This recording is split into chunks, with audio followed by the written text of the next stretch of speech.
Saudi Arabia, imminent deportation of Uyghur detainees. Saudi authorities are apparently preparing to deport two Muslim Uyghurs back to China, where they are at serious risk of arbitrary detention and torture, Human Rights Watch said today. Saudi authorities have held the men arbitrarily since November 2020 without charge or trial. An informed source told Human Rights Watch that on January 3, 2022, a Saudi official told one of the detainees, Nurmamet Rouzi, 46 years old, that he should be mentally prepared to be deported to China in a few days. The Turkey-based daughter of the other man, Hamdullah Abduali, 54 years old, a religious scholar, posted a video on social media in Arabic stating that her father and Rouzi are imminent risk of deportation, appealing for Saudi Arabia to allow them to return to Turkey, where they were residents. The two men are currently held in Al-Dahban Mababith prison north of Jeddah. If Saudi Arabia deports these two Uyghur men, it will be sending a clear message that it stands arm in arm with Chinese government and its crimes against humanity, targeting Turkic Muslims, said Michael Page, Deputy Middle East Director at Human Rights Watch. Deporting people to places where they would face arbitrary detention, torture, or worse, risks further tarnishing Saudi Arabia's global human rights image.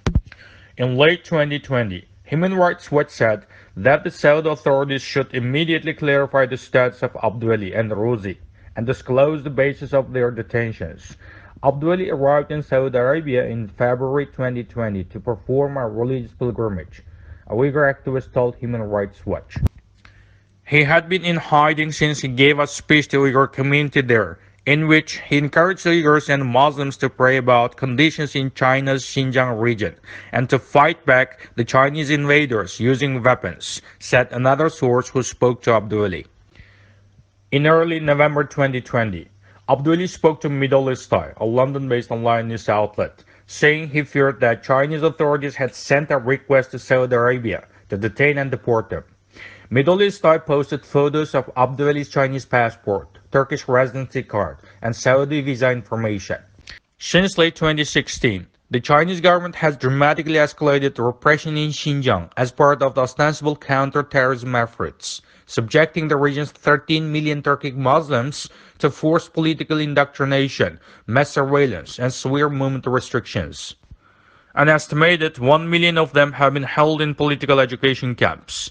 These abuses, committed in a widespread and systematic manner, amount to crimes against the humanity of unlawful imprisonments, persecution, enforced disappearance, torture, murder, and inhuman acts such as forced labor and sexual violence, Human Rights Watch said.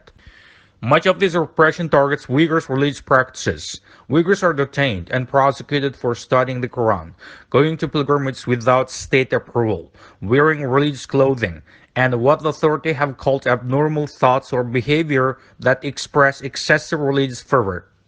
An estimated 16,000 mosques in Xinjiang, or 65% of the total, have been destroyed or damaged as a result of government policies since 2017.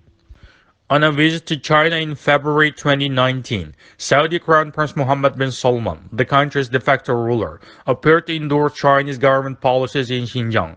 China's Xinhua official news agency quoted Mohammed bin Salman stating, "We respect and support China's right to take counter-terrorism and de-extremism measures to safeguard national security."